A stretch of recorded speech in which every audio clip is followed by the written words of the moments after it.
한마디로 말해서 오늘은 어제에 이어서 삼성바이오로직스의 분식 회계에 관한 이야기를 전해드리겠습니다. 이완배 기자의 경제의 속살.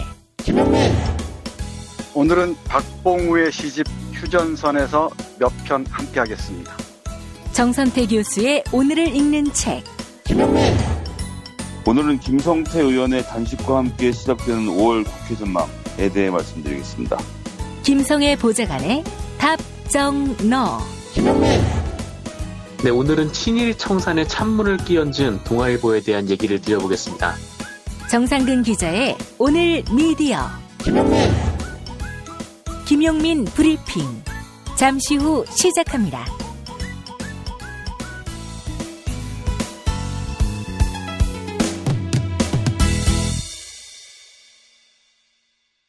민족의 태양이시며 위대한 영도자이신 김용민 동지께서는 알찬 북남 정상회담 결과에 흡족해 하시며 온 인민들에게 알찬 알탕을 배급하기로 결정하시었다. 냄비에 10분이면 신선하고 고소한 명란과 고니로 들끓는 영동 시푸드 알찬 알탕이 진상되는데 온 인민들의 가슴을 후련하게 해줌으로써 숭고한 존경을 받아 마땅하다.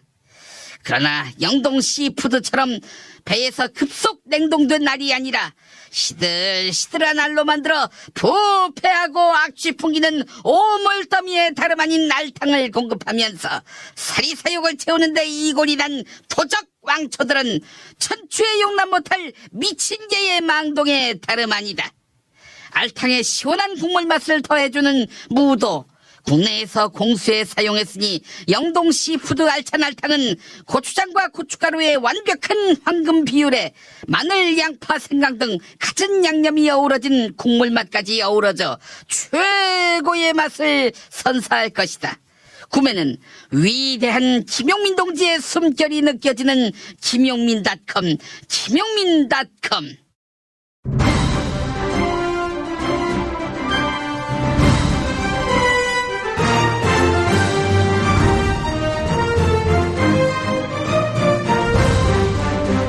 김용민 브리핑.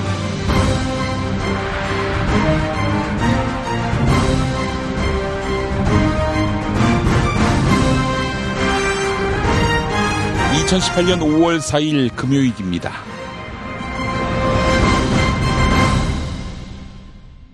한국 재벌 가문 구성원들의 인격이 얼마나 비루한가, 조양호 한진그룹 일가를 통해 확인한 바입니다. 지금 한진그룹 계열 대한항공 직원들이 조양호 일가의 퇴진을 요구하며 이른바 단톡 혁명을 진행하고 있습니다. 조양호 일가의 무수한 비리, 대표적으로 밀수를 폭로하며 조씨 일가를 코너에 몰고 있는데요. 이건 의거라고 불러 마땅합니다. 대한항공 직원들의 저항은 반드시 성공해야 합니다. 즉 조양호 일가가 경영한답시고 한진에서 더 이상 망동을 벌이지 못하게 해야 합니다. 그래야 직원에게 갑질하고 회사를 사유화하면 어떻게 되는지 단단히 보여주게 될 테니까요. 그래서 다른 대기업도 반성하고 긴장하게 만들 테니까요. 대한항공 직원들이 오늘 저녁 7시 서울 광화문에서 촛불 집회를 엽니다. 대한항공 직원들의 단체 카카오톡 대화방을 운영하고 있는 직원이 어제 JTBC와 인터뷰를 했습니다. 잠깐 들어보시죠. 항공사라는 곳이 24시간 운영 형태이기 때문에 운항 승무원 또는 객실 승무원, 정비사 등 스케줄 근무로 인해서 해외에 있는 직원들이 많습니다. 예. 네, 그럼에도 불구하고 많은 직원분들이 참석해 주실 것으로 예상하고 있습니다. 예. 네, 현재 대한항공 노조를 직원들이 믿고 의지하지 못하는 상황이면 틀림없습니다. 예. 따라서 저희 회사의 문제를 외부 노동단체나 정치 세력이 참여해 이용당하고 싶은 생각은 절대 없습니다. 예. 예. 촛불 집회는 다소 어설프지만 그야말로 대한항공 직원들이 스스로 기획하고 참여하는 장이 될 것으로 생각합니다. 들으셨다시피 대한항공 노동조합은 어용노조라는 비난을 듣고 있습니다. 그래서 얼마나 모일지도 알 수 없을 조직화되지 않은 직원들이 어마어마한 보복을 감수하면서 광장에 모인다는 것입니다. 조양호 일가, 지금은 숨죽이지만 아무래도 바람이 지나가길 바라는 낌새입니다. 늘 그래왔듯. 그래서 잠잠해지면 박창진 사무장을 난도질했듯 주동자를 색출해 그만두게 만들 것입니다. 조양호를 굴복시켜야 대한민국 노동자가 행복합니다. 쥐꼬리만한 지분으로 기업을 자기 것으로 만드는 조양호 일가의 사악한 경영, 이것이 비단 대한항공만의 일은 아니기 때문입니다. 오늘 집회 조양호 일가에 분노하신 시민도 참여할 수 있습니다. 대한항공 직원들을 응원하기 위해 참석하는 것만으로도 한국 사회 재벌 개혁에 큰 기여를 하는 것입니다. 다시 JTBC 인터뷰 들어보겠습니다. 대한항공 직원들이 주최하는 조양호 회장과 경영진 퇴진 및 갑질 근절을 위한 촛불 집회에 많은 분들이 관심을 가져주셨으면 하고요. 직원들이 직접 구호도 만들고 조양호 회장 일가 퇴진을 위한 피켓이나 현수막 등도 직접 만들고 있습니다. 예. 이 촛불 집회는 비단 저희 대한항공 직원뿐 아니라 조양호 회장 일가의 갑질에 분노를 느끼는 시민 여러분들도 참석하실 수 있습니다. 이 방송을 보고 계신 시청자 여러분들도 많은 관심 가져주시고요. 오늘 저녁 7시입니다. 광화문 광장. 여러분의 많은 참여 바랍니다. 광고 듣고 뉴스 간장으로 돌아오겠습니다. 야, 너 홍어 판다 그랬지? 팔지. 근데 홍어가 진짜 그렇게 몸에 좋아? 아니 끝내준다니까. 우리 엄마 관절염인데? 홍어. 나 숙취는? 홍어. 마누라 다이어트는? 홍어. 큰이모 변비? 홍어. 작은 형 소화불량은? 홍어. 여동생 피부? 홍어. 큰 누나 주름? 홍어. 명절 때 선물은? 홍어라니까. 근데 비싸지? 열나 싸고 열나 맛있는 홍어가 있다니까. 어디? 알싸한 홍어. 1599-6456.com 혹은 1599-6456 전화 주문도 가능합니다. 골반 잡자 바로 잡자 바디로직, 허리 통증 바로 잡자 바디로직, 몸매 교정 바로 여름에도 잡자, 아시죠? 바디로직 라이트. 통기성이 좋아서 한여름에도 쾌적. 신축성은 여전해서 내 몸에도 최적. 올여름도 자세가 좋아지는 골반 교정 타이즈 바디로직. 검색창에 골반 교정 바디로직 라이트. 미궁 장사랑에서 가정의 달을 맞아 더 줄게 이벤트를 진행합니다. 부모님, 부부, 아이, 친구, 연인 등 감사한 분들에게 다양한 선물을 그냥 막 더더더 드립니다. 행복한 5월, 내 몸 사랑은 장사랑으로 챙기시고 가족 사랑은 더 줄게 이벤트로 공짜로 챙겨주세요. 가정의 달 더 줄게 이벤트 5월 18일까지 장사랑닷컴에서 확인하세요. 검색창에 미궁 장사랑.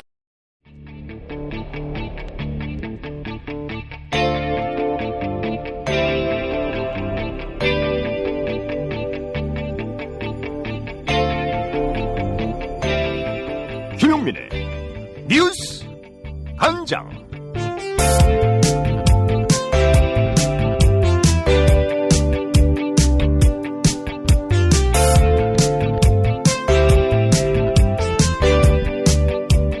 홍준표 자유한국당 대표가 경남 창원에는 빨갱이들이 많다, 이런 발언을 해 논란이 되고 있습니다.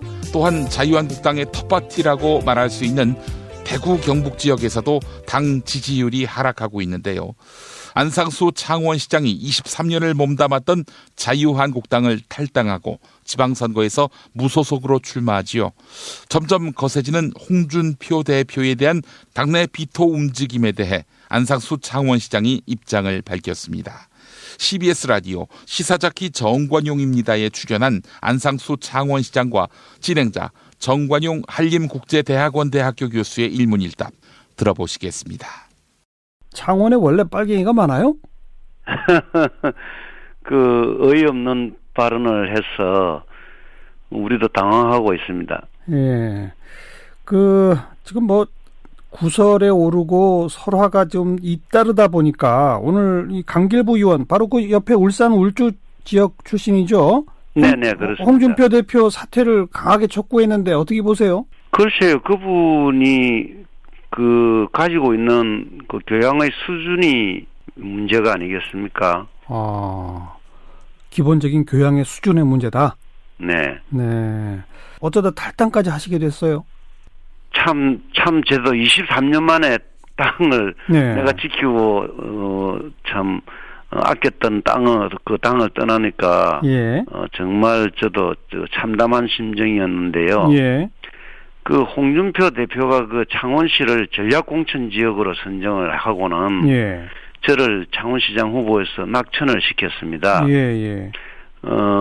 여론조사에서 언제나 제가 1위를 차지해야 하는 저를 배제하고 예.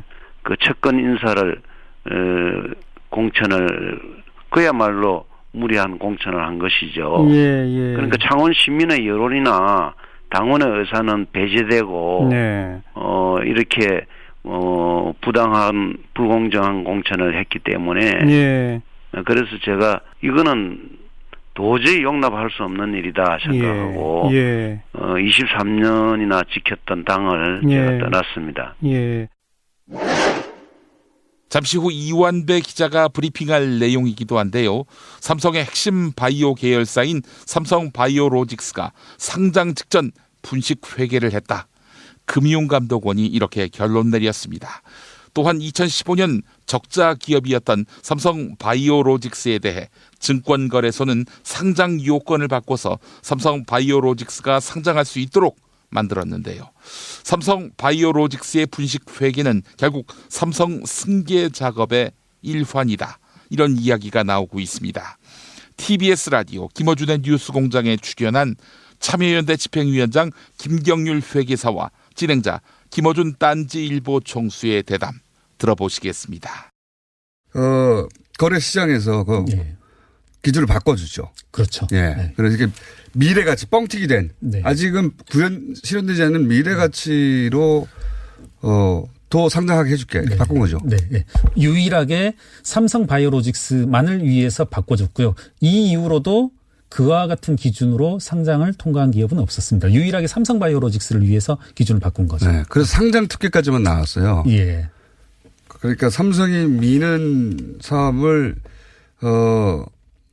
상장시켜주기 위해서 특혜를 준 거구나. 이 정도로 생각했는데 이게 알고 보니 승계하고 연결돼 있더라. 그렇죠. 그것이 이제 드러난 거거든요. 설계가. 맞습니다. 그걸 또 설명해 주십시오. 이게 이제 이 감리 과정에서 이번 특별 감리 과정에서 뭐 망회의 소득이라고 할 수 있는데요.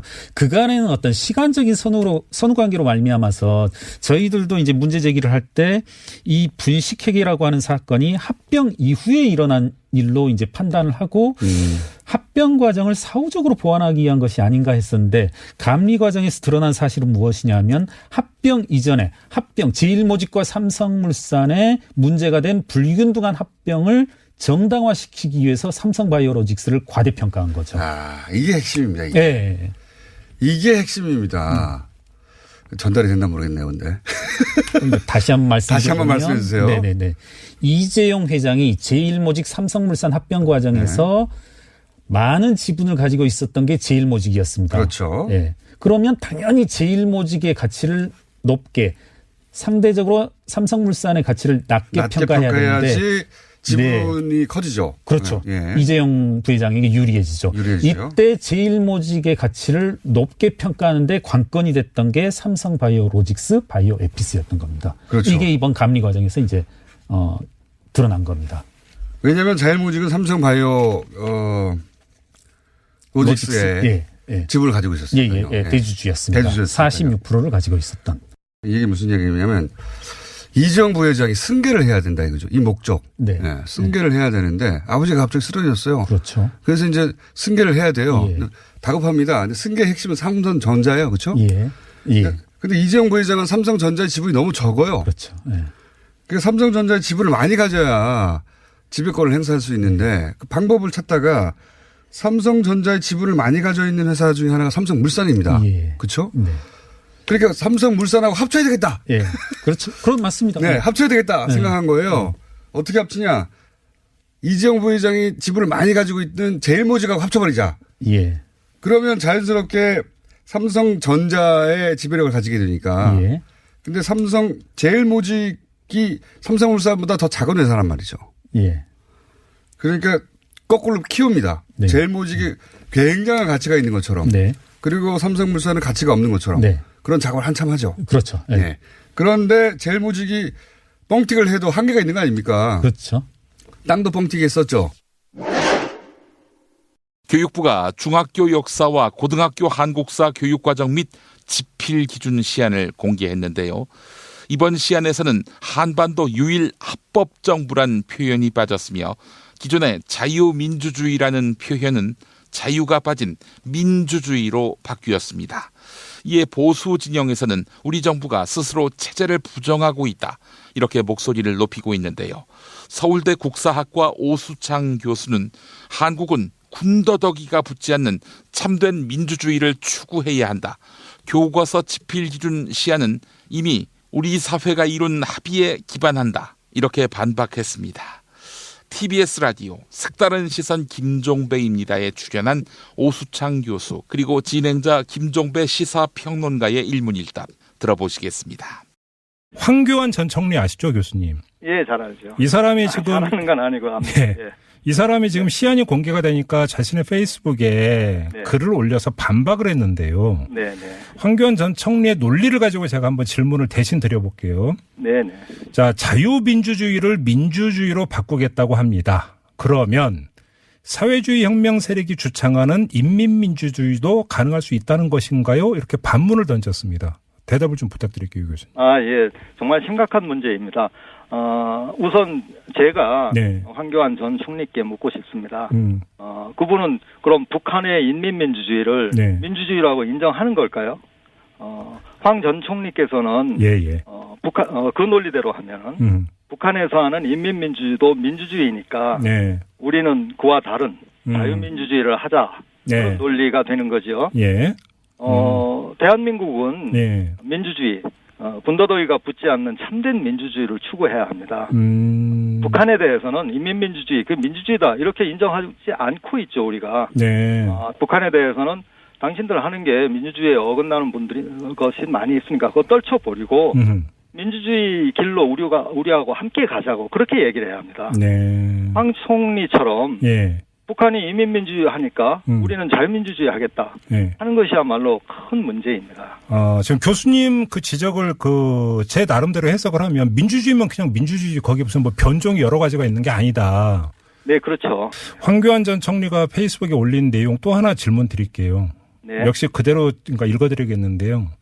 대한민국에 대한 한반도 유일 합법 정부 표현을 빼겠다고 합니다. 그래도 되겠습니까? 우리 대한민국이 한반도 유일 합법 정부가 아니면 무엇이라는 것입니까? 이렇게 또 역시 반문을 했습니다. 예. 우리 정부 수립 직후에 유엔에서 대한민국을 그렇게 인정했던 것인데요. 예. 과거에 우리가 못 살고 의지할 때도 없을 때는 네. 유엔이 한반도에서 우리만 인정했다, 이렇게 외치면서 자존심을 세웠었죠. 정통성이 우리한테 있다. 그렇죠. 예. 근데 천하에 이제 대한민국이 당당하게 됐는데, 뭐가 아쉬워서 제3자인 유엔을 끌어다가 정당성을 내세우겠습니까? 더군다나 현실적으로, 남한과 북한이 유엔에 동시가입한 게 1991년 노태우 정부 시절 일입니다. 그렇죠. 예. 이제 30년이 거의 다 되어가고, 지금도 뉴욕의 유엔 본부 앞에 남한과 북한의 국기가 함께 펄럭이고 있습니다. 네네. 판문점에서 두 정상이 만나서 악수하고 포옹하는 역사적 사건을 두고 온 국민이 환호하고 있죠. 이런 상태에서 한반도의 유일한 합법 정부에 매달려서 무엇을 얻으려고 하는 것인지 제가 황 전 총리께 묻고 싶습니다. 진실은 반드시 밝혀진다고. 무엇이 진실입니까? 대통령이라고 하는 지위를 진실을 밝히지 않는 데에 역이용해서. 김보영 아나운서가 함께합니다. 아프니까 팩트다. 안녕하세요. 아프니까 팩트다. 김보영입니다. 문정인 대통령 외교안보 특별보좌관의 기고문을 둘러싸고 야당 측에서 정치 공세를 벌였습니다. 조선일보는 문정인 평화협정 땐 미군 주둔 어렵다, 이런 제목의 기사를 실었고, 이에 보수야당은 문정인 특보의 해임을 요구하고 나섰습니다. 논란이 확산하자 문재인 대통령은 주한미군은 평화협정 체결과는 아무 상관이 없다, 이렇게 입장을 발표했는데요. 청와대 김의겸 대변인의 브리핑 들어보시죠. 문재인 대통령이 직접 한 말을 전해드리겠습니다. 주한미군은 한미 동맹의 문제이다. 평화협정 체결과는 아무 상관이 없는 것이다. 아울러 임종석 비서실장은 조금 전 문정인 특보에게 전화를 걸어 대통령의 이런 말을 전달한 뒤 대통령의 입장과 혼선이 빚어지지 않도록 해달라고 말했습니다. 문제가 된 것은 문정인 특보가 미국 외교 전문지인 포린 어페어즈에 기고한 글이었는데요. 그런데 기독교 언론 드림투게더는 일부 언론이 문정인 특보의 기고문을 과장 왜곡했다고 꼬집었습니다. 먼저 관련 보도는 세계일보가 단독이라는 이름을 걸고 먼저 시작했습니다. 지난 화요일 세계일보는 문정인 대통령 외교안보 특보는 한반도 평화협정이 체결된 뒤에는 주한 미군 주둔을 정당화하기 어려울 것이라고 말했다. 이런 내용의 기사를 실었는데요. 그 뒤를 이어 조선일보와 중앙일보 그리고 한국일보가 동일한 논조의 기사를 내보냈습니다. 그런데 실제로 기고문에는 만약 평화협정이 체결된다면 주한미군에는 어떤 일이 일어날 것인가, 그 협정이 체결된 이후에는 주한미군의 계속적인 주둔이 정당화되기 어려워질 것이다. 그러나 보수야당은 미군의 감축이나 철수에 방하게 반대할 것이고 문재인 대통령에게는 주요한 정치적 딜레마가 될 것이다. 판문점 선언의 국회의 선언 비준을 추진하고 싶겠지만 보수적인 야권이 이행 노력을 가로막고 비준을 방해할 가능성이 높다. 이렇게 적혀 있었습니다. 주한미군의 주둔 명분에 대한 논란이 있을 것이고 이 문제로 판문점 선언의 국회 비준을 어렵게 할 가능성이 있다. 이런 예측을 내놓은 것이죠. 특히 문정인 특보는 지난달 13일 게재된 시사인 기고문을 통해 평화협정 이후에도 주한미군의 철수 가능성은 없다고 예측한 바 있습니다. 오마이뉴스는 포털 사이트에서 간단히 검색해보는 것만으로도 문정인 특보의 주한미군에 대한 생각을 알 수 있다. 야당의 주장은 명백히 사실과 다르다고 질타했습니다. 지금까지 아프니까 팩트다였습니다. 스페이드 퀴즈입니다. 돌잔치, 채순잔치, 가게홍보, 체육대회, 창사기념일. 정답! 기념품! 문제를 끝까지 들으셔야죠. 이럴 때 사용하는 판촉물이나 기념품, 답례품, 단체 선물 등을 취급하는 전문업체로서 국민을 위해 제대로 일하는 언론과 정당의 후원을 하는 판촉물 전문업체는 어디일까요? 정답! 네피알! 네? 어디라고요? 네피알! 정답입니다. 판촉물이나 단체 선물이 필요할 때 이왕이면 우리 편 회사 네피아를 찾아주세요. 인터넷 검색창에 네피아를 치시거나 032-519-4800으로 전화주시면 친절하게 상담해드립니다. 그런데 상품은 뭔가요? 네피아를 가서 고르세요. 3만 가지가 넘는 물품이 있어요. 오늘 녹음 끝나고 한 잔? 술 끊는다며. 새해가 되면 술 끊겠다는 결심들 많이 하시는데요. 네. 쓸데없는 짓 하지 마시고요. 네, 술 친구미 있잖아요. 아니 다들 술자리만 있으면 오라고 난리잖아. 술친금 들고 가야지. 술 친구를 그렇게 퍼주니까 부르지. 술친금이 있어야 술자리가 오래 간단 말이야. 내 친구들이 전부 다 술친금 인정했어. 오빠도 한 잔 콜? 그렇다면 가지야. 네이버에 술친금을 검색하세요. 멀쩡합니다 진짜. 오빠 머리숱이 엄청 풍성해졌는데? 그래? 혹시 퍼프 면적이 커서 빠르고 파워풀하게 머리를 풍성하게 만들어준다던 헤이브로 헤어 파워 쿠션을 써서 그런가? 뭐라고? 아니, 압도적 코팅 원료로 두피를 보호하면서도 머릿속을 꼼꼼하게 채워주고 남자의 자신감도 같이 채워준다는 헤이브로 헤어 파워 쿠션을 썼거든. 응? 헤이브로? 남자의 자신감 1분 안에 채우자. 헤이브로 헤어 파워 쿠션. 포털에서 헤이브로를 검색하세요. 헤이브로. 충남 금산의 넓은 인삼밭, 정성농장을 일군 농부아버지 이정열 씨. 자연은 노력한 만큼 내어준다. 그 자연의 마음을 알기에 정성농장을 더불어 일구는 아들 이성규 씨도 아버지에게 배운 것처럼 정직하고 또 성실하게. 정성농장 홍삼은 인삼 재배부터 가공 판매까지 모두 책임지고 있습니다. 그래서 대한민국 1등 품질을 자부합니다. 검색창에 정성농장 홍삼을 검색해주세요. 정성농장 홍삼. 전화문의는 010-9754-6972.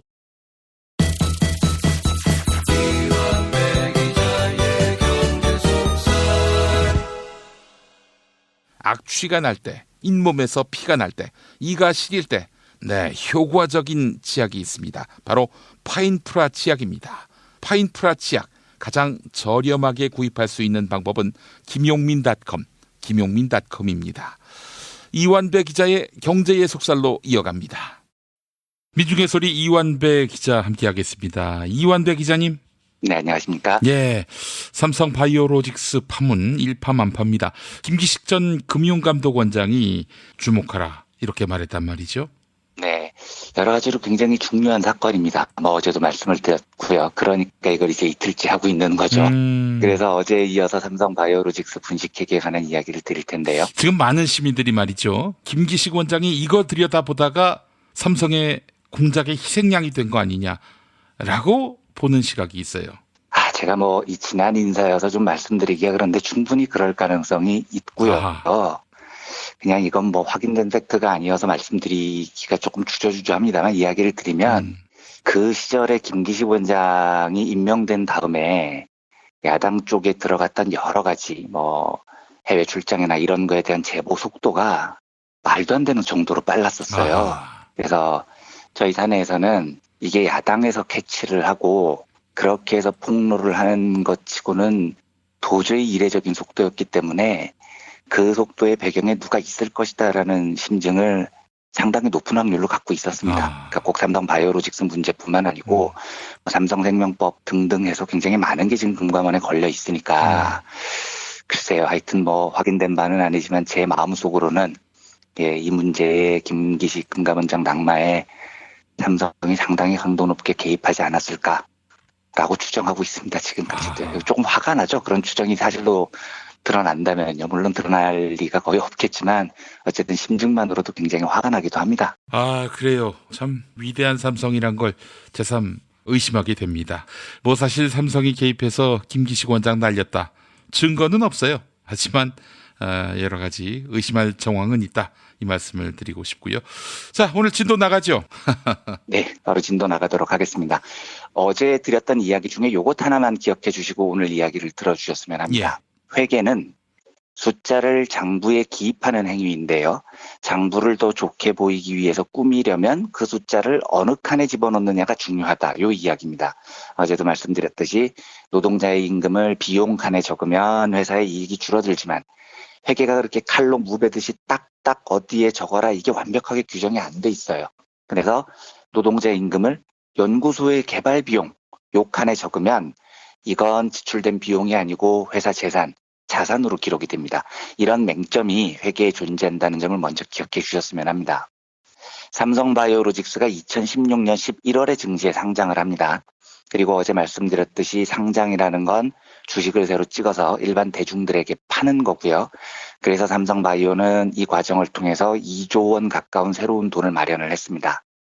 그런데 어떤 회사가 증시에 상장을 하려면 심사를 통과를 해야 됩니다. 왜냐하면 회사가 증시에 상장되면 온 국민이 온라인으로 쉽게 그 회사 주식을 사고 팔 수 있게 되죠. 우리가 지금 다스 주식을 살 수가 없죠. 쉽게요. 왜냐하면 다스는 비상장 주식이기 때문에 그렇습니다. 반면에 삼성전자는 언제건 마음을 먹으면 돈만 있으면 살 수 있습니다. 증권사 거래 프로그램에 접속을 해서 돈 내면 살 수 있는 거죠. 이게 엄청난 차이이기 때문에 상장을 하는 회사들이 심사를 통과해야 되는 겁니다. 온 국민이 마음 놓고 사고 팔 수 있도록 하는 주식이 알고 보니까 사기나 치고 다니는 회사다 이러면 안 되기 때문입니다. 그래서 상장 심사를 할 때 여러 가지를 봅니다. 이 기준이 다 정해져 있어요. 그중에도 제일 중요한 기준이 그 회사의 실적입니다. 회계장부를 뜯어보니까 이 회사가 맨날 적자 내는 회사면 안 되는 거죠. 사업도 잘하고 자격이 있는 게 입증된 회사만이 상장 심사를 통과하게 됩니다. 그런데 삼성바이오로직스는 2016년 11월에 상장을 했다고 말씀드렸죠. 그러면 이 회사가 상장 심사를 받을 때에는 언제까지의 회계장부를 보고 심사를 하냐면 2015년까지의 회계장부를 보고 심사를 하는 겁니다. 직전에까지 장부가 심사 대상이 되는 겁니다. 그런데 삼성바이오로직스 실적이 어떻게 되냐면요. 이 회사가 2011년 4월에 설립이 됐습니다. 그리고 그 해에 79억 원 순손실을 봅니다. 사업 첫 때니까 그럴 수 있죠. 이듬해인 2012년에는 손실이 10배로 늘어나요. 그래서 743억 원 순손실을 봅니다. 그 다음엔 2013년에도요. 이 손실이 또 갑절로 불어나요. 1,407억 원 손실을 봅니다. 2014년에는 손실액이 조금 줄긴 주는데 그때도 여전히 840억 원 마이너스 순손실을 봅니다. 굉장히 손실을 많이 냈던 회사예요. 그 2011년부터 2014년까지 내리 4년 적자를 봤고요. 적자 총액이 3천억 원이 넘습니다. 이런 회사는 상장이 안 돼야 정상인 겁니다. 4년 내리 손실을 보고 손실 규모도 3천억 원이 넘는데 회사 이름에 삼성 들어갔다는 이유로 상장을 시켜주면 되겠습니까? 그런데 상장 직전인 2015년 회계 장부를 보면요. 이 회사가 지난 4년간의 손실을 뚫고 갑자기 1조 9천억 원이라는 어마무시한 이익을 본 걸로 장부에 기록이 됩니다. 벌써 이상하죠? 그 전에까지는 매년 1,000억 원대 손실을 보던 회사가 갑자기 2015년에 2조 원이라는 엄청난 이익을 봤다는 게 이상한 겁니다. 그리고 요 해예요. 2015년 요때 해 장부까지를 기준으로 삼성바이오로직스가 상장 심사를 통과를 해요. 그러니까 상장되기 직전에 마지막 성적표만 굉장히 좋은 성적표가 나온 겁니다. 예. 그리고 희한한 건 2016년 11월에 상장을 하고요. 이제 그해 성적이 나와야 되잖아요. 그해 성적은 또 꼬나박습니다. 마이너스 1,768억 원 손실이죠. 그 이듬해인 작년 2017년 또 마이너스 970억 원 손실입니다. 그러니까 이 회사는 2011년 창사 이래 작년까지 한 해도 빠지지 않고 평균 매년 1,000억 원씩 손실을 봤는데 딱 1년 상장 심사 받기 바로 그 직전에 2015년만 갑자기 2조 원에 이르는 어마어마한 이익을 봤다는 겁니다. 아주 이상한 거죠. 그래서 2015년 회계장부에 무슨 일이 벌어졌느냐. 금감원이 이번에 새로 조사를 하는 겁니다. 조사를 해보니까 2015년에도 이 회사는 장사를 한 걸로는 손해를 엄청 많이 봤어요. 물건 팔아서 얼마 이익을 냈나 봤더니 이익이 아니라 손실만 2천억 원이 넘었습니다. 창사 이래 손해를 가장 많이 봤어요. 그런데 기업이 물건 팔아서는 손해를 2천억 넘게 봤는데 왜 장부에는 전체적으로 뜬금없이 2조 원 가까운 순이익이 남겨져 있느냐. 삼성바이오로직스라는 회사의 아래에 보면요. 삼성바이오에피스라는 자회사가 있습니다. 삼성바이오가 지분 100%를 다 가지고 있는 연구 자회사고요. 주로 이제 바이오 복제약, 요즘은 복제약이라는 표현을 잘 안 쓰고 제너릭이나 시밀러라는 표현을 많이 쓰는데 그냥 쉽게 복제약이라고 하겠습니다. 이 복제약 만드는 회사가 자회사로 있습니다. 그런데 삼성바이오로직스가 이 복제약 회사 지분을 100% 들고 있는데 요건 그냥 주식을 들고 있는 거니까 이 주식을 들고 있는 걸 어딘가 회계장부에 기록을 해야 돼요. 그런데 2014년까지는 이걸 어디에 기록을 했냐면 자산이라고 불리는 계정, 이건까지는 자세히 아실 필요가 없습니다. 그런데 아주 저 회계장부 구석에다가 적어두고 있었어요. 좀 복잡하지만 그냥 보통 이렇게 적는 게 당연한 겁니다. 대부분 회사들도 이런 100% 자회사는 저기 자산 계정 한 구석에 별 중요하지 않다는 듯이 기록을 해둡니다. 삼성바이오도 그렇게 기록을 하고 있었다고요. 그런데 이걸 갑자기 2015년에 나 이거 주식 투자한 거야 라고 주장을 하더니 주식 투자 계정으로 옮겨 적은 겁니다. 그러니까 칸을 바꿔 적은 거예요. 어제 말씀드렸듯이 숫자를 장부에 기입할 때 칸 하나만 바꿔 적어도 장부의 결과가 완전히 달라지거든요. 이거 옮겨 적으니까 어떤 일이 벌어졌냐면 예를 들어서 김용민 PD님의 여사 여풍이 작년에 돈을 좀 벌었는데 이 돈으로 뭘 할까 고민을 하다가 주식을 샀습니다. 그럴 수 있죠. 한 1,000만 원어치 샀다고 해보겠습니다. 그런데 이 주식이 1년 새에 올라서 2천만 원이 됐어요. 그럼 이제 1,000만 원을 번 거잖아요. 그러면 이 1,000만 원이 늘었다는 걸 어딘가에 표시를 해야 됩니다. 그런데 아까 말씀드렸듯이 자산 계정에 적혀 있으면 주가가 올랐다고 해서 회사 수익이 1,000만 원이 늘었다고 표시가 안 돼요. 칸이 그렇게 돼 있습니다. 그런데 이걸 주식 투자 계정으로 옮겨 적으면 사들인 주가가 1,000만 원에서 2,000만 원으로 오르면 이 회사가 갑자기 1,000만 원을 새로 벌었다. 순이익이 1,000만 원이 늘었다. 이렇게 표시가 되는 겁니다. 칸 하나 바꿔 적은 걸로요. 그래서 삼성바이오는 2014년까지 자회사 지분을 자산 계정으로 잡아서 회사 순이익에 전혀 영향을 못 미쳤는데 갑자기 상장을 1년 앞둔 2015년에 장부를 옮겨 적으면서 야, 우리가 계산해 봤더니 자회사 가치가 엄청 좋아졌어. 우리가 돈을 번 걸로 계산할게. 라고 주장하기 시작했다는 겁니다. 그래서 이 해에 갑자기 순이익이 2조 원 가까이로 잡힌 겁니다. 주식 투자 잘해서 이렇게 됐다는 거죠. 제가 어제 말씀드렸던 대로 이게 분식회계일 확률이 75% 정도로 굉장히 높다고 보는 이유가 이겁니다. 하필이면 바꿔 적는 것도 알겠는데 하필이면 상장되기 직전 해에 칸을 바꿔 적는 결정을 해서 갑자기 그 해에만 2조 원이 넘는 순이익이 잡혔다. 그리고 다음 해에 상장을 했다. 너무 이상하잖아요. 왜 갑자기 그 해에 그런 결정을 했냐는 거죠. 삼성이 엊그제 나와서 열심히 설명을 하더라고요. 2015년에 칸을 바꿔 적은 이유는 우리가 먼저 그렇게 하자고 한 게 아니다. 우리가 이제 삼정회계법인이라는 곳에 회계를 맡겼는데 삼정회계법인이 먼저 그렇게 하자고 했다. 우리는 그쪽이 그렇게 하자고 해서 따라서 한 것뿐이다. 이렇게 주장을 하더라고요. 그런데 저는 일단 그 말을 믿을 수 없습니다. 왜냐하면 제가 알고 있는 상식으로는 2조 원이 넘는 어마무시한 회계 차이가 나는 문제인데 회계법인이 이런 거대한 제안을 먼저 하는 경우가 잘 없어요. 그 회계법인이라는 곳은 을입니다. 자기한테 일을 주는 회사가 갑인 거예요. 그런데 을이 갑한테 먼저 가서 이렇게 하면 2조 원 돈 버는 걸로 장부를 꾸밀 수 있습니다. 이런 거대한 제안을 하기가 쉽지 않다고요. 그리고 이게 나중에 잘못 회계부정으로 걸리면 회계법인이 문 닫아야 될 일이 생기는 겁니다. 절대로 회계법인이 이런 주장을 먼저 하지 않습니다. 그래서 제 추정상 75%의 확률로 저는 이게 삼성이 먼저 제안을 했을 가능성이 높다고 봅니다. 앞으로 이 문제가 이제 계속해서 재판 비슷한 걸 받게 될 텐데 과연 삼성 측 주장대로 회계법인이 먼저 제안을 했느냐 아니면 삼성 쪽에서 먼저 제안을 했느냐 이게 중요한 쟁점이 될 겁니다. 삼성이 먼저 하자고 했다면 이건 고의성이 탁월한 거죠. 상장 앞두고 우리 장부를 좀 꾸며야 되는데 방법이 없겠습니까? 이렇게 요청을 했다면 이건 분식회계의 확률이 부지하게 높아지는 겁니다. 더 웃긴 대목이 있습니다. 당시 자회사 주식을 자산 계정에서 투자 계정으로 한 칸 옮기면서 2조 원에 가까운 순이익이 낸 걸로 장부를 꾸몄는데 이 2조 원 순이익은 현금으로 회사에 들어오지 않아요. 왜냐하면 그 자회사 주식을 판 게 아니니까요. 아까 예를 들었던 김용민 PD님의 여사여풍이 1,000만 원 주식 투자했다가 2,000만 원으로 주가가 오르면 이거는 이익으로 봐도 됩니다. 왜냐하면 김용민 PD님께서 회사에 돈 필요하다고 판단하면 그 주식을 팔면 되거든요. 그럼 현금이 들어오니까요. 이익으로 봐도 되죠. 하지만 삼성바이오의 그 복제약 회사 자회사 지분은 삼성이 팔 생각이 전혀 없습니다. 그리고 실제로 지금까지 한 주도 안 팔았어요. 그러면 팔 수 없는 주식, 현금화되지 않는 주식의 가치를 10배 가까이 튀겨서 나 돈 벌었다. 이렇게 말하는 게 웃긴 거라는 거죠. 실제로 그 삼성바이오로직스는 이렇게 회계의 장난질을 칠 때부터 너무 이상하다는 여론이 많았습니다. 2016년 4월에요.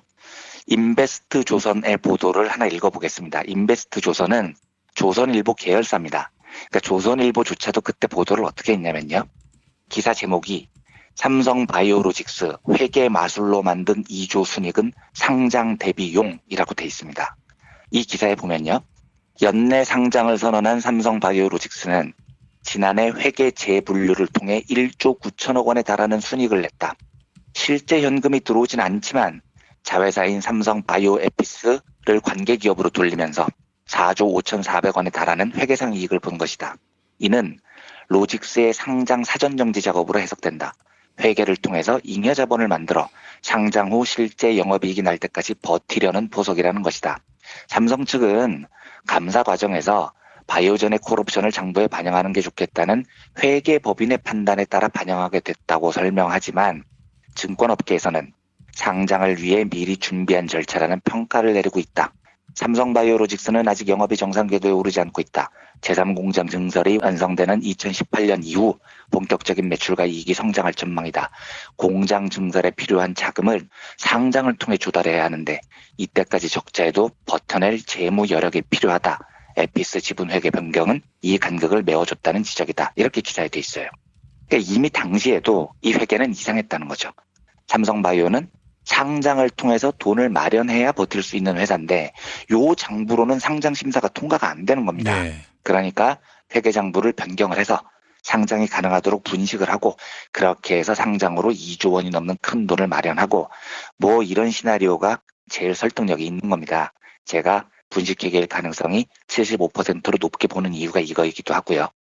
반면 이제 25% 정도 아닐 가능성도 있다라고 여운을 남겨두는 이유는 이겁니다. 아까 제가 회계장부를 쭉 읽어드렸지만 이게 범죄라면요. 너무 대놓고 저지른 범죄예요. 매년 1,000억씩 손실을 보던 회사가 상장 직전에 회계 기준을 변경해서 2조 원의 순이익을 내는 회사로 탈바꿈을 한다?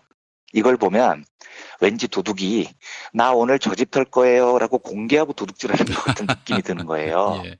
아니 이렇게 뻔한 짓을 할 정도로 삼성이 빠가살인가 하는 생각도 들어요. 요게 한 여운이 조금 남는 겁니다. 예. 하지만 이런 생각에도 불구하고 저 회계 기준 변경이 너무 의심스러운 건 사실입니다. 그래서 저는 여전히 분식 회계일 가능성이 매우 높다고 생각을 합니다. 한 가지 더 의심스러운 게 있습니다. 2015년은요. 이 분식 회계가 됐었던 그 해죠. 삼성물산 제일모직 합병이 있었던 해고요. 2016년은 이재용이 박근혜를 등에 업고 3세 승계를 완성하려고 했던 해입니다. 그런데 이때 이재용은 뭐라도 자기의 성과를 밖으로 드러내야 되는 입장이었습니다. 그런데 삼성이 2010년 5월에요. 이때는 이제 이건희 회장이 건재했던 때죠. 5대 신수종 사업 어쩌고 뭐 이런 걸 발표한 적이 있어요. 이게 뭐냐면 이건희가 삼성 비자금 사건으로 퇴진을 했다가 이명박한테 사면을 받고 경영에 복귀를 했는데 이건희가 자기가 복귀하는 기념으로 뭐 엄청난 경영 능력이 있는 것처럼 보이기 위해서 쇼를 한번 합니다. 그래서 자기가 미래의 삼성의 먹거리 5가지를 선정하겠다. 거기에 매진하자. 뭐 이렇게 발표를 하면서 똥폼을 잡은 적이 있습니다. 예. 이때 이건희가 5대 미래 먹거리 신수종이라고 발표를 한 게 태양전지, 자동차용 전지, 발광 다이오드, 이게 LED라고 하죠. 바이오 제약, 의료기기 이렇게 5가지였어요. 그런데 이건희가 지목한 이 5가지 미래 먹거리는 잘 생각을 해보십시오. 이건희가 2010년이면 68세 때였다고요. 이때 갑자기 미래의 먹거리 5가지를 발표했다는 건 그 미래 먹거리 5가지는 이재용의 시대를 열어주는 키워드였던 겁니다. 아들한테 길을 깔아주는 거였어요. 그러니까 이건희가 살아생전에 뭐 어쩌고 할 수 있는 게 아니고 3세 승계 주인공인 이재용을 위한 길닦기였습니다. 그리고 실제로 이 5대 신수종 중에서 바이오 제약과 의료기기는 이재용의 꿈 같은 거였습니다. 이재용은 바이오와 의료로 돈을 벌겠다는 의지가 무지 강했죠. 그리고 삼성은 2020년까지 이제 3년 남았습니다. 이제 2년 남았네요. 5대 신수종을 매출 50조 원으로 키우겠다고 큰 소리를 뻥뻥 쳤어요. 네. 그런데 그 5가지 신수종이 지금 어떻게 되느냐. 냉정하게 말하면 거의 다 말아먹었습니다. 태양전지는 아예 100% 말아먹고 철수를 했어요. 이걸 삼성전자 이름으로도 해보고 삼성 SDI 이름으로도 해보고 삼성 정밀화학 이름으로도 해보고 하다가 다 망했습니다. 중국 저가공사를 감당을 못했던 거죠. 생산 거의 전면 중단 상태입니다. 그리고 삼성 정밀화학이라는 회사는 아예 롯데에 넘겨버렸죠. 그리고 회계장부상 손실 처리를 해버렸어요. 이 말은 삼성이 손을 든 겁니다. 우리 태양광 사업에서 망했어요. 이렇게 선언을 한 겁니다. 예. 자동차용 전지, 요건 제 판단에 한 60% 정도 망했습니다. 아직도 하기는 해요. 완전히 접지는 않았는데 이 분야에 일본 파나소닉이 절대 강자로 떠오르면서 상당히 고전 중입니다. LED, 이것도 중국발 공급 과잉에 걸려서 계속 불황입니다. 이건 한 70% 망했습니다. 요 분야가 계속 적자였고요. 삼성전자도 이 분야 사업을 계속 축소하고 있는 중입니다. 의료기기, 요건 한 80% 정도 망했습니다. 메디슨이라는 벤처기업을 삼성이 인수를 했는데 실적이 매년 박살이 났어요. 그러다가 작년에 조금 좋아졌다고 하더라고요. 예. 그러니까 이 말은 뭐냐면 이건희가 이재용을 위해서 깔아놓은 5가지 미래 먹거리 중에 유일하게 이재용이 비빌 언덕이 딱 하나 남은 겁니다. 바이오, 요거 하나 남았습니다. 그래서 바이오를 성공하느냐 못하느냐는 3세 승계 주인공인 이재용에 대한 시험 무대 같은 거였습니다. 반드시 성공을 해야만이 이재용이 3세 승계를 할 명분이 생기는 거죠. 그리고 바이오가 성공하기 위해서는 상장을 해서 2조 원에 가까운 실탄을 마련해야 했는데 장부가 개판이었습니다. 그러니까 분식 회계를 할 이유가 충분히 있었다는 거죠. 삼성 쪽에는요. 앞으로 삼성바이오로직스 분식회계권은 이제 감리위원회 곧 열릴 거고요. 이후에 증권선물위원회라는 게 열릴 겁니다. 여기서 판단을 한번 한 다음에 금융위원회에서 최종 결정을 합니다. 이 절차를 좀 두고 봐야 할 것 같습니다. 이 재판 비슷한 과정이 필요하니까요. 하지만 현재까지 제 판단에는 범죄를 저지를 동기도 굉장히 분명하고요. 여러 가지를 종합해보면 분식회계의 가능성이 매우 높아요. 그렇게 보여집니다. 이틀 동안 복잡한 회계 이야기 들으시느라 피곤하셨을 텐데 앞으로 이제 판단 과정이 쭉 진행되다 보면 양측이 치열하게 다툴 거고요. 좀 더 구체적인 증거들이 나올 겁니다. 그때마다 분식회계 여부에 대한 판단을 청취자 여러분들께 지속적으로 말씀을 드리겠습니다. 이 정도로 하고요. 이틀에 걸친 길고 길었던 바이오로직스 분식회계 이야기를 이 정도로 정리를 하겠습니다. 자, 이현배 기자님. 이재용 승계가 물거품이 될 가능성도 있습니까? 상고심 판단이 굉장히 중요할 것 같아요. 그러니까 이재용이 대법원 상고심에서도 집행유예 상태를 유지받는다면 3세 승계가 물거품이 될 확률은 거의 0% 정도 될 겁니다. 제가 오늘 요게 길어서 이야기를 말씀 안 드렸지만 또 한 가지 뚜껑이 열렸던 건 삼성 노조화에 대해서 주요 임원들이 지금 검찰에 의해서 수사를 받고 구속영장이 청구된데 이게 전부 기각돼 버렸습니다. 그러니까 우리나라 사법부가 아직도 삼성에 대해서 너무 관대한 거예요. 그런 반헌법적 범죄에 대해서요. 만약에 이재용이 상고심에서 집행유예를 유지를 한다면 3세 승계는 될 겁니다. 아마 계속 경영권을 가져갈 것 같고요. 상고심이 그래서 중요합니다. 상고심에서 이재용이 다시 구속되는 전기를 마련하게 된다면 그때는 뭐 여러 가지 지금 저지르고 있는 삼성의 반헌법적 행동, 불법적인 행동들을 다 몰아서 시민사회가 이재용 일가의 경영권에서 손을 떼는 문제를 더 강하게 요구를 할 수 있겠죠. 그러면 아마 조금 희망이 보이는 그런 상황이 아닐까 이렇게 전망합니다. 아이고 그렇습니다. 이게 삼성의 문제기도 하지만 법원의 운명도 결정하는 그런 판결이 되겠네요. 그렇습니다. 한국 사법체계 운명도 거기서 결판이 납니다. 그거를 다시 밑으로 못 돌려보내면 한국 사법부에 대한 기대는 정말 왕창 접어야 되는 거죠. 네. 헌법 위에 삼성이 있음을 자인하는 꼴이 되기 때문에 상고심의 그런 판단이 매우 중요할 것 같습니다. 자, 이현배 기자님 수고하셨습니다. 네, 감사합니다. 부모님의 생신 또는 기념일에 아주 특별한 선물을 준비하고 계십니까? 부모님의 소중한 일생을 되돌아볼 수 있는 기억의 책을 선물해보세요. 부모님의 어린 시절부터 젊은 시절 그리고 노년에 이르기까지 그 누구보다 치열하게 살아온 삶의 여정을 한눈에 모아볼 수 있도록 최고 100장까지 들어가는 사진첩과 더불어 기자들이 직접 인터뷰를 통해 작성하는 생애사까지 더해져 오직 부모님만을 주인공으로 하는 세상에 다시 없을 고품격 기억의 책을 10년 노하우로 특별 제작해드립니다. 200페이지 분량 12권에 2부까지 함께 드리는 구성으로 440만 원에 모십니다. 한평생 가족을 위해 자녀를 위해 헌신해 오신 부모님. 아주 오래 기억에 남을 뜻깊은 선물. 지금 신청해 보시죠. 평범한 사람들의 아주 특별한 기록. 기억의 책 만민보. 문의전화 1877-1419 1877-1419 민중의 소리.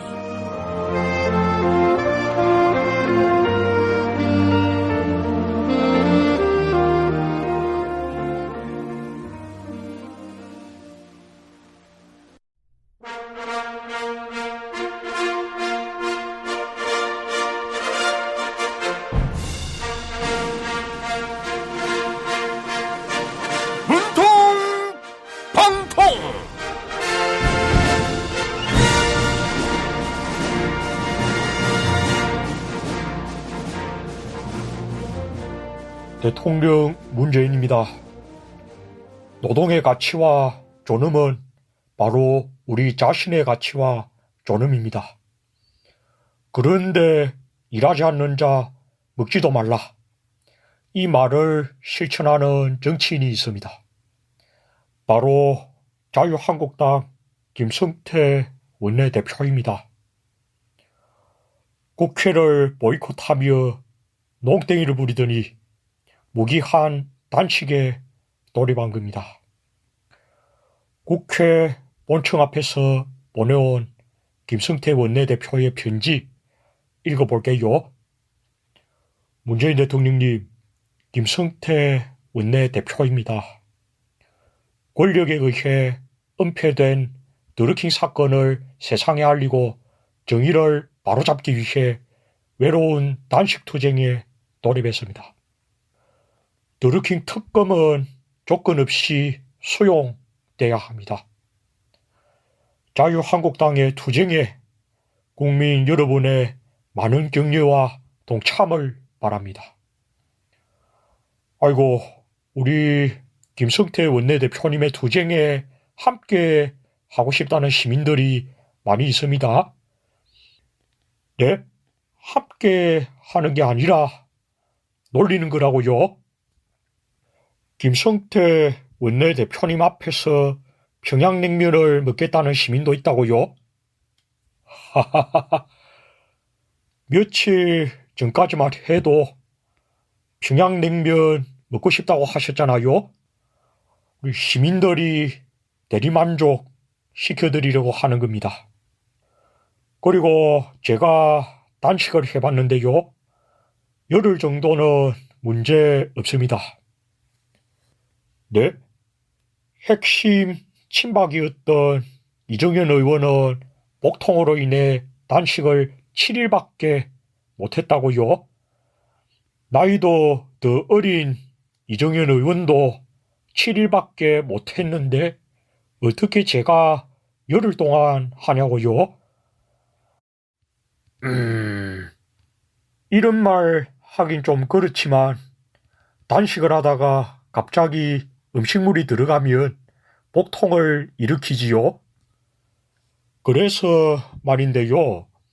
김성태 원내대표님도 음식물 섭취를 못하도록 CCTV를 설치하는 거 어떨까요? 갑자기 복통을 일으키면 안 되잖아요. 참고로 김성태 의원님을 보고 싶으니 단식장에 CCTV를 설치하자. 이런 청와대 청원도 올라왔어요. 무기한 단식 농성이라고 했으니 그 말씀 꼭 지키시길 바랍니다. 다음 주에 뵐게요. 다이어트를 위한 꿀팁. 동결건조 채소와 곡물, 단백질, 그리고 효소와 비타민, 미네랄로 만든 다이어트 전용 그린 스무디로 하루 한두 끼만 바꿔 드세요. 비타샵에서 만나요. 술자리 많은 요즘 3차까지 달린 당신을 위한 필수품. 전창걸의 새싹 땅콩차. 이제 속쓰림은 잊으세요. 070-8635-1288 070-8635-1288 생활인을 위한 꿀팁. 집 두 채에 월 10,000원 화재보험 카페. 화재 배상, 심지어 도난 피해까지.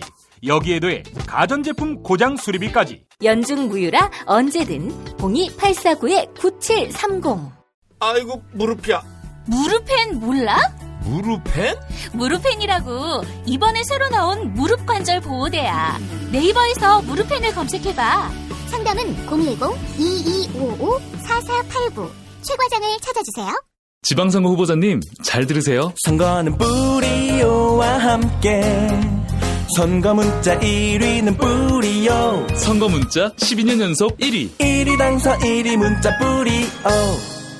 차장님, 아직도 받은 명함 일일이 휴대폰에 저장하세요?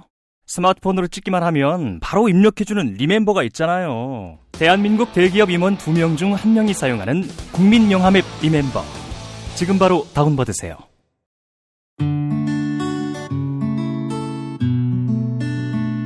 당신과 내가 좋은 나라에서 그 정의로운 나라 그곳에 산다면 난 그냥 좋아서 웃기만 할 거예요.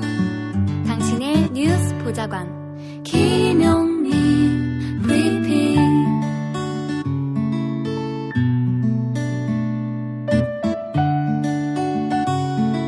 대한민국 뉴스 브리핑의 선두주자 김용민 브리핑. 계속해서 김보영 아나운서가 오늘의 날씨를 전해드립니다.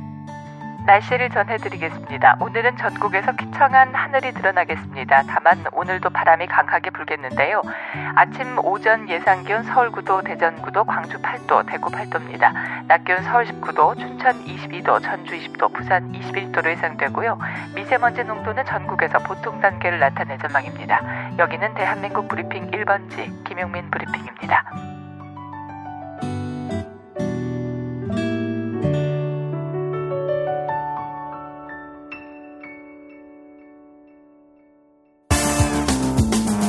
오늘을 읽는 책 문학평론가인 국민대학교 국문학과 정선태 교수와 함께합니다. 국민대학교 한국어문학부 국어국문전공 정선태 교수님과 함께하겠습니다. 교수님. 네, 안녕하세요. 네, 교수님. 자, 내일은 어린이날입니다. 네. 교수님 언제부터 어린이날에서 벗어나셨습니까? 글쎄요, 우리 아이들 크고 나서는 어린이날을 잊고 살았던 것 같아요. 아, 그렇군요. 예, 예. 저는 뭐 어린이들을 위하는 날뿐만 아니라 어른들이 어린이로 돌아가는 날로 어린이날을 또 기념해 보면 어떨까 하는 생각이 들었습니다. 아주 훌륭한 지적입니다. 우리가 잃어버린 것들을 다시 돌아보는 예. 어린 시절의 그 순진무구함들을 다시 한번 되살려보는 그런 시간이어도 좋겠죠. 예, 그렇습니다. 그래서 어떻게 하면 어른들이 어린이로 돌아갈 수 있을까 생각을 해보면은 초등학생을 다 경험해 봤지 않습니까? 그래서 저는 의무적으로 국가가 동창회를 하도록 6학년 기준으로 뭐 그런 생각도 해봤고요.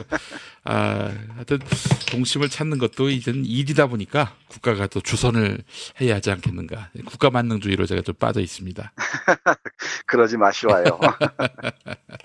그런데 어떡하나요? 오늘 내가 어린이 동심에 관한 시를 고르지 못하고 이번 주에 분단의 상처를 다룬 문학작품들을 쭉 읽고 있는데 오늘이 어린이날이 아니니까 상관없습니다. 네, 알겠습니다. 어린이 얘기는 다음에 한번 해보죠. 예, 예. 오늘은 이번 주에 그 분단을 넘어서고자 하는 노력을 보여주는 일련의 작품들을 쭉 읽어왔습니다. 예. 그중에 이병천의 휴전선이라는 단편 소설을 보면서 그 작품이 박봉우 시인을 모델로 했다고 말씀드렸었어요. 그래서 오늘은 1957년에 간행된 박봉우 선생의 시집 그 휴전선에서 절창들 몇 편 골라보겠습니다. 예. 첫 번째 소개해드릴 시가 나비와 철조망인데요.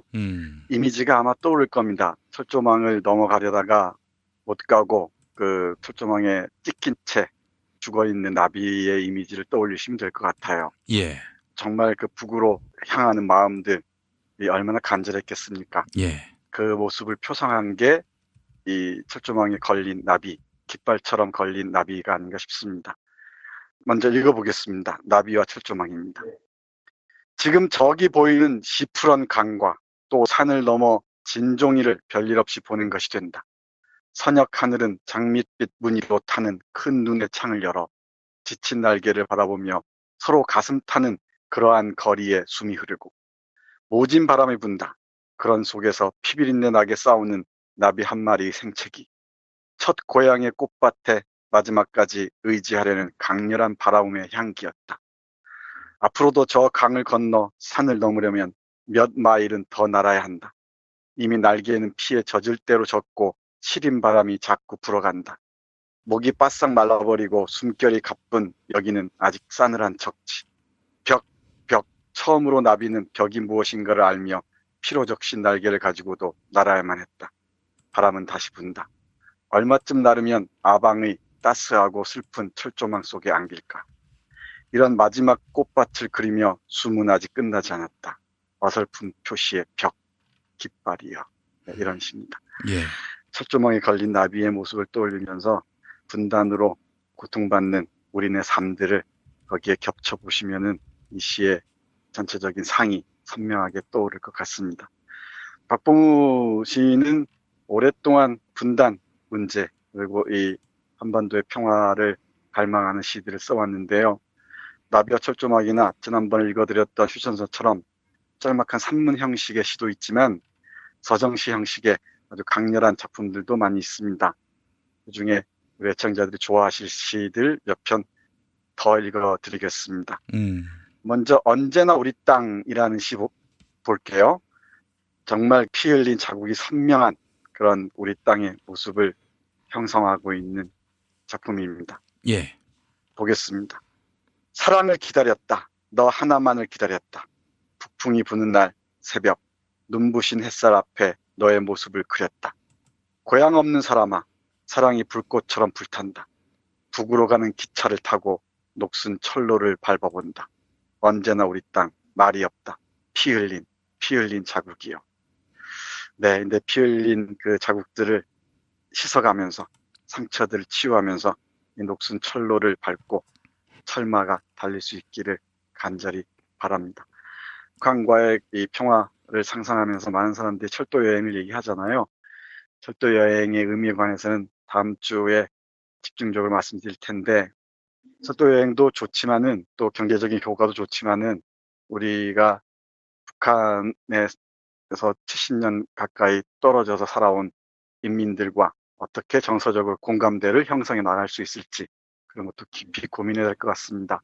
예. 제가 어떤 책을 봤더니 도둑처럼 통일이 찾아올 순간에 혼란들을 얘기하고 있었어요. 예. 대표적인 게 남쪽 사람들이 그 우월감에서 북쪽 사람들을 멸시하거나 또는 이 차별하거나 이런 문제가 대두할 수 있다라고 경고하고 있었습니다. 예. 그런 점들도 우리가 하나하나 깊이 있게 한번 돌아보면서 생각을 가다듬어야 할 줄 압니다. 예. 네, 뭐 섣부르게 통일을 꿈꿀 수는 없지만은 우리 김 PD하고 저도 같은 생각인데 정말 오랫동안 평화체제를 유지해가면서 여러 수준들이 좀 맞는 단계들 그리고 정서적 공감대나 사상적 공감대가 어느 정도 형성되는 그런 단계까지 남북이 평화체제로 따로 또 같이 살았으면 참 좋겠습니다. 예. 그러니까 이제 왜 우리가 같은 민족인데 분단된 상태로 두 국가 체제로 살아야 하느냐. 아, 귀찮다. 합치자. 이런 이야기가 밑에서부터 올라올 때 그때 이제 통일 논의가 시작돼도 늦지 않아요, 사실. 네, 그렇기도 하고요. 저는 뭐 같은 민족이라 하더라도 뭐 유럽의 몇몇 국가들처럼 예. 다른 국가로 이렇게 평화롭게 살아도 저는 뭐 큰 문제는 없을 것 같다 생각해요. 그게 또 우리 김 PD 말씀하신 대로 정말 저변에서부터 우리 합치자 그런 움직임이 이 자연스럽게 형성될 때 그때 뭐 합쳐도 늦지 않다 생각을 합니다. 또 이런 것도 있지 않나요, 교수님? 우리 민족이 여러 국가로 나뉘면은 그 좋은 거 아닌가 하는 생각도 들고요.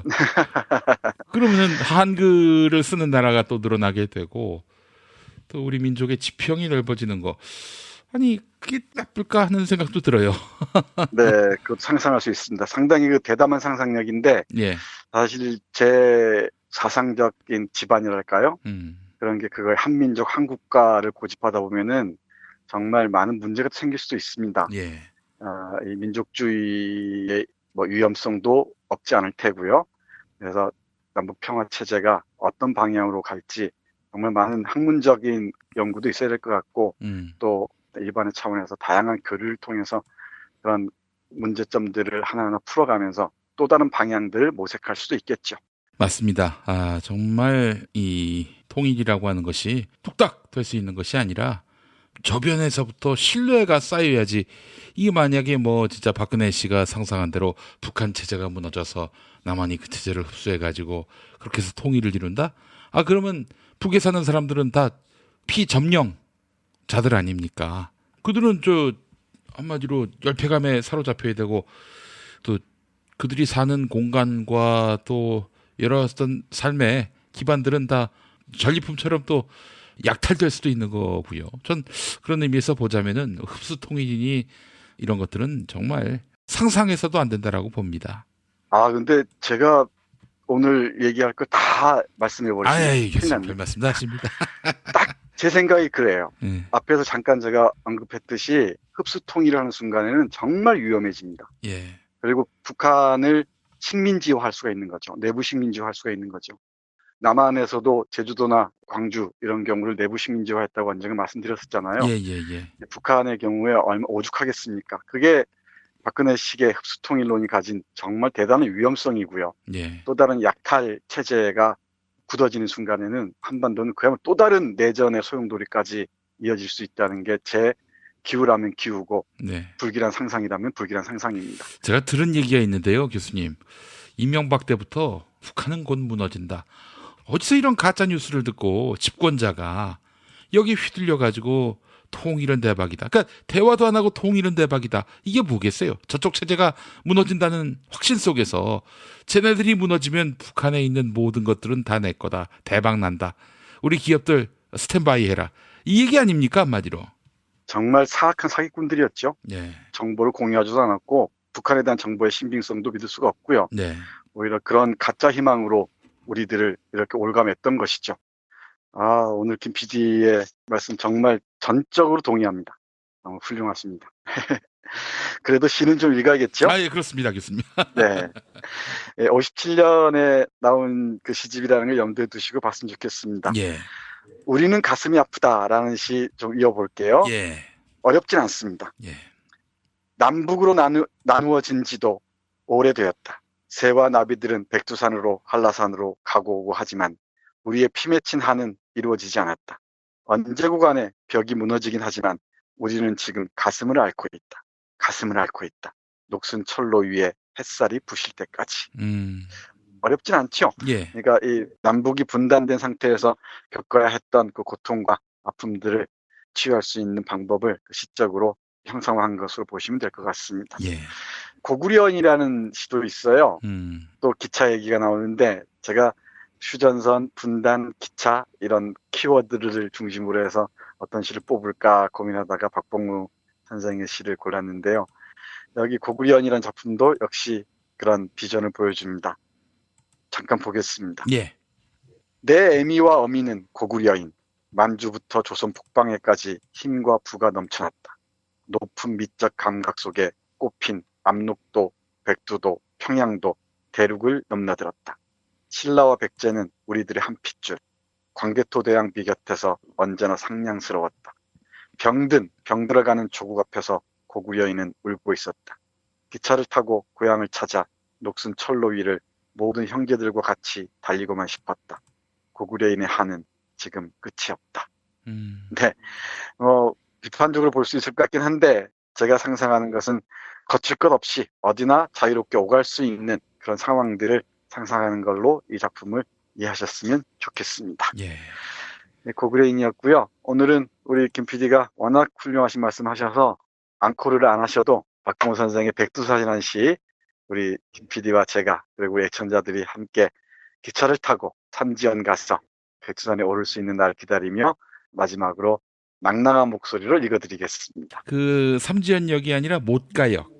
네, 말씀하셨죠. 우리 못가역에서 한번 가보는 예. 갈 수 있어 라고 얘기하면서 가는 그날을 떠올리면서 읽어드리겠습니다. 예. 오늘은 참 기분이 좋네요. 오늘 분위기 참 좋네요, 우리 둘이. 그렇습니다, 교수님. 민족이 뭐 돼가는 분위기라서 그런 거 아닙니까 싶은 생각도 있고요. 그러게요. 저는 정말 조심스럽기도 하고요. 막 마음이 설레기도 하고 요즘 학교에 오면 강의도 안 되기도 하고 자 학생들 표정만 봐도 부럽기도 하고 괜히 예쁘기도 하고 예. 우리 학생들이 그래요. 우리 저 무서운 선생님 요즘 왜 이러시나 갑자기 천사가 되셨나 그래요. 예.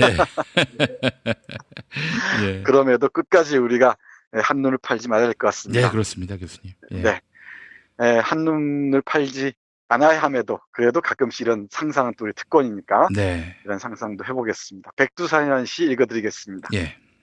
높고 넓은 또 슬기로운 백두산에 우리를 올라가게 하라.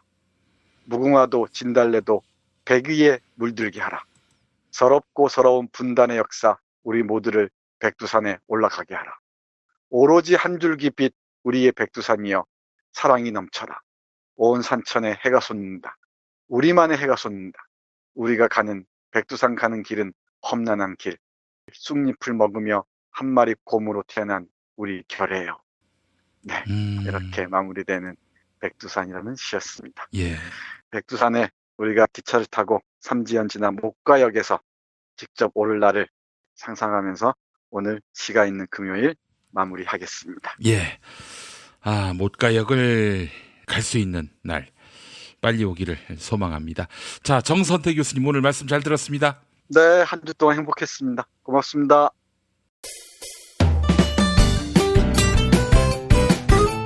뉴스포렌메리와 함께하는 시간입니다. 김용민 트위터 계정에서는 매일 설문조사가 진행되고 있죠.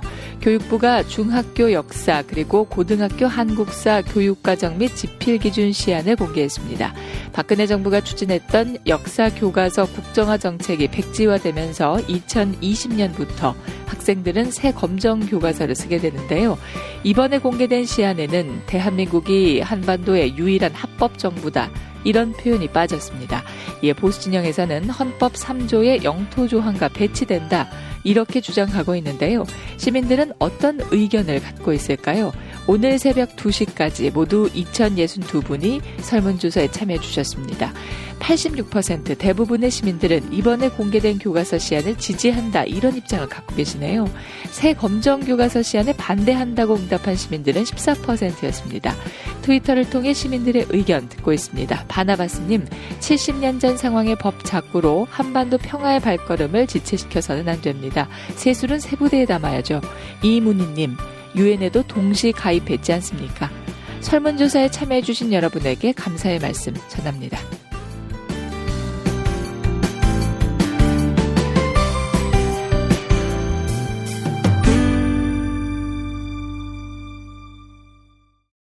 BPL 타임 안 찍습니다. 가정의 달 5월 간편한 일회용 테이블 들고 나들이 가시겠습니까? 쉽게 조립할 수 있는 테이블, 박스로 만든 실용 만점 테이블입니다. 물에 닿아도 젖지 않고 생수 체온통도 버틸 수 있을 만큼 안정적입니다. 가족 나들이, 캠핑, 회사 야유회, 혼밥족, 누구에게나 사랑받을 선물입니다. 혹시 유세 때 테이블로 쓰면 안 될까요? 그 정도 크기는 아니라고요. 그렇습니다.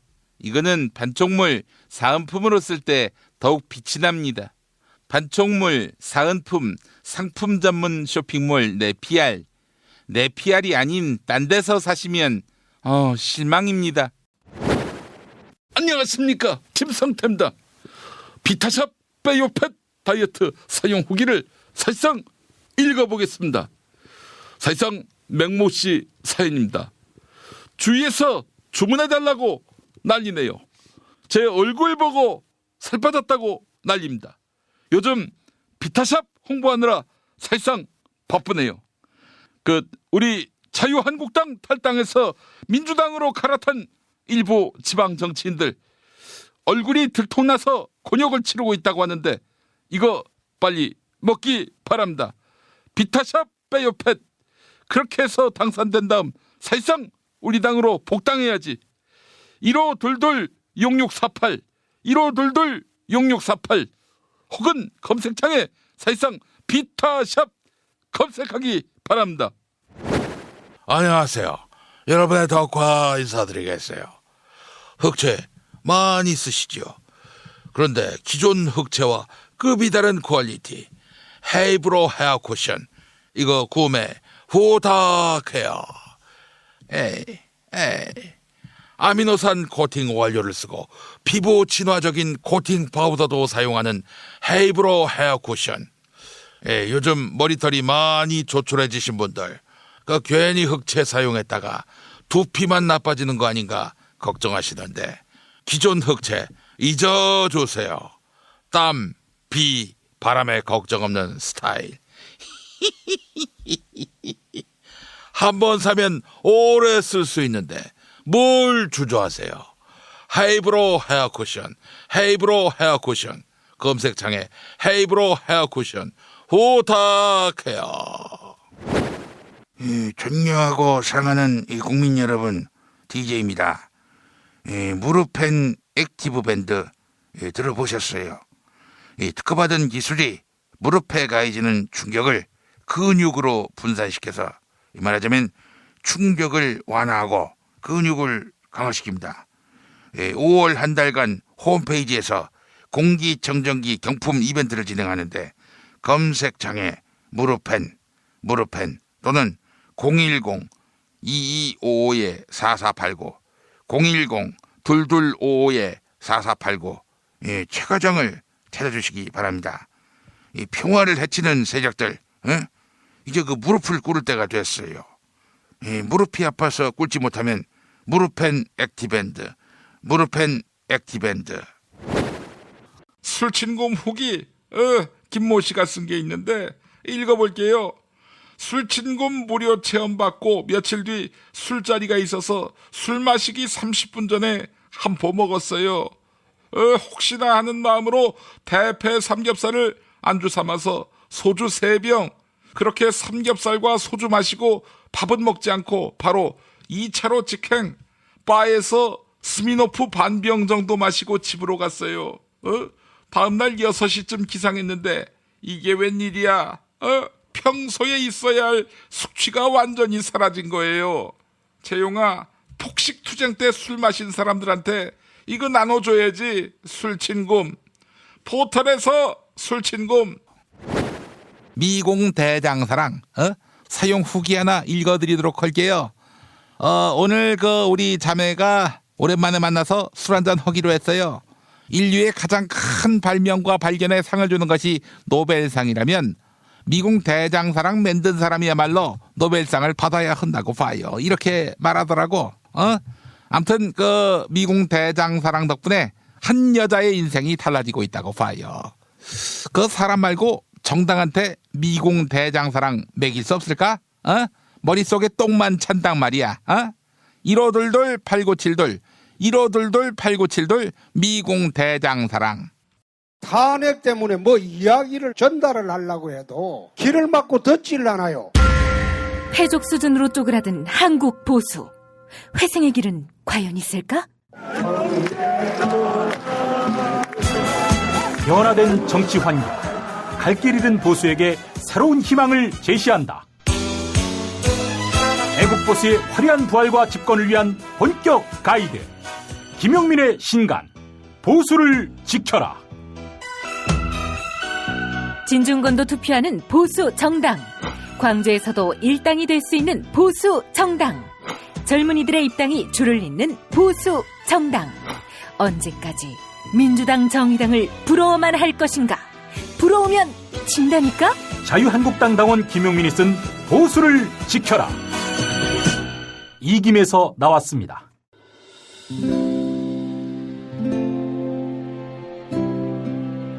그러니까 목사님은 우리 남북 관계에 있어서도 큰 정기를 마련해 주셨습니다.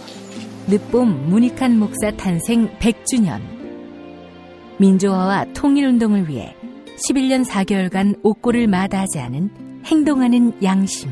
오늘 우리가 누리고 있는 이 민주주의 또 문익환 목사님 덕분이 아주 큽니다. 그가 24년 동안 살았던 서울 강북구 인수복로 통일의 집이 6월 1일 문익환 통일의 집 박물관으로 거듭납니다. 사람들이 이렇게 항상 북적북적 이렇게 했던 공간이라 아버지한테만 아니라 우리 모두들한테 굉장히 큰 의미가 있는 통일의 역사를 기억하며 통일의 길을 모색하는 문익환 통일의 집 박물관 기념사업 추진위원으로 함께해 주시겠습니까? 이건 단지 어떤 유가족들의 유산이 아니라 우리 시대가 가지고 있는 유산이기 때문에 자세한 안내는 포털 사이트에서 문익환 통일의 집을 입력해 주세요.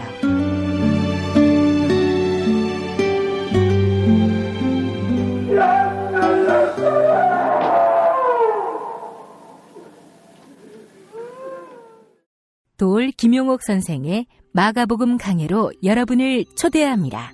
이 마가복음이라는 게 대단히 중요합니다. 왜냐하면 복음서의 원형이기 때문에. 원형.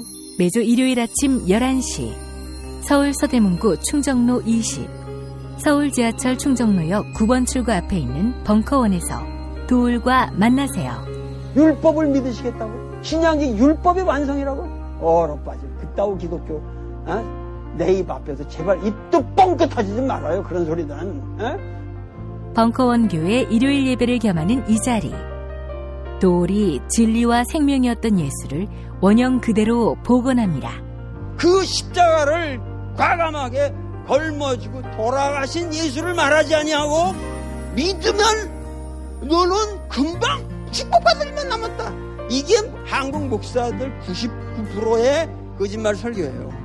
도울의 마가복음 설교는 따로 녹화 녹음되지 않으며 현장에서만 만나실 수 있습니다. 도울 선생의 마가복음 설교는 2월 4일부터 진행됩니다. 뉴스 기능력 평가 정답 맞히신 분들 소개합니다. 한 세월호 특별조사위원이 지난 1기 특조위 때 진상규명을 방해했다고 인정했는데요. 어제 문제는 이 사람이 누구인지 맞히는 거였죠. 정답 황전원입니다. 정답자 판다라68님 잘 듣고 있습니다. 균부님 항상 잘 듣고 있습니다. 쉴 때마다 귀에 이어폰 꽂고 청취 중입니다. 자밀세님 봄바람과 함께 한반도에 훈풍이 불어와 너무 좋습니다. 우리 국민 한 사람 한 사람은 촛불로 너무나 엄청난 일을 해냈습니다. 자랑스럽습니다. 클로징 사연 당첨자 놀이터 통신님입니다. 게시판에 이메일 적어주시면 별을 따다 구운 과자에서 만든 강릉 두부 도넛 보내드립니다. 김영희 한겨레 논설위원의 칼럼 정은 씨의 매력 공세를 왜 두려워하나 그 일부입니다. 절박감이든 자신감의 발로이든 7년 내내 정권 불안정설에 시달려온 30대의 그가 63년 동안 할아버지와 아버지가 가지 않았던 길을 가려는 점은 분명해 보인다. 적어도 김정은 위원장은 경제개혁에 관해선 일관성을 보여왔다. 지난달 시진핑 중국 주석과의 회담에서 그는 덩샤오핑 즉 등소평의 길을 빨리 걸었어야 했다고 말한 사실이 최근 전해졌다. 김정일의 요리사 후지모토 겐지는 17살의 김정은 위원장과 열차에서 5시간 동안 나눈 대화를 소개한 적이 있다. 중국은 여러 가지 면에서 성공하고 있는 것 같다. 13억 명의 인구를 먹여 살릴 수 있는 농업의 힘도 대단하고 식량 수출도 성공적이라고 하더군. 우리가 본보기로 삼지 않으면 안 되겠지? 북한의 뒤떨어진 공업기술과 전력 부족을 걱정하며 했다는 말이다. 1990년대 고난의 행군 이후 자생적으로 생겨난 장마당은 김정은 위원장 시기에 더욱 활성화됐다. 마이크 폼페이오 미국 국무장관이 중앙정보국장이던 시절 서훈 국정원장은 북한의 휴대전화 보급 대수와 이 휴대전화들이 모두 달러로 유통된다는 점을 알려주며 북한의 시장경제 변화를 설명했던 것으로 전해졌다. 국제사회의 강력한 제재와 핵개발 속에서도 2016년 북한의 국내 총생산은 무려 4% 올랐다. 장마당과 선군 정치의 저자 헤이즐 스미스는 위험하고 비이성적인 무력 국가다. 북한은 인민들을 굶겨 죽인다. 주민들은 세뇌돼 있다. 같은 상투적 캐리커처를 버려야 제대로 북한을 볼 수 있다며 북한은 특이하지만 불가사의한 국가는 아니라고 말한다. 이제 겨우 우리는 위험하고 예측 불가능하고 과대망상의 폭력지향적이라는 북한 지도자의 이미지가 전부가 아닐 수 있다는 점을 깨닫기 시작했을 뿐이다. 네, 여기까지입니다. 5월 4일 금요일 김용민 브리핑 1부 모두 마치겠습니다. 2부도 많이 들어주시기 바랍니다.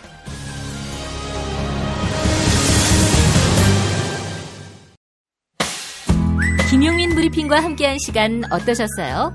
다음 시간에도 보다 바르고 알차며 즐거운 정보로 여러분을 찾아가겠습니다. 팟캐스트 포털 팟빵에서 다운로드하기, 구독하기, 별점 주기, 댓글 달기로 응원해주세요. 잊지 마세요. 다운로드하기, 구독하기, 별점 주기, 댓글 달기.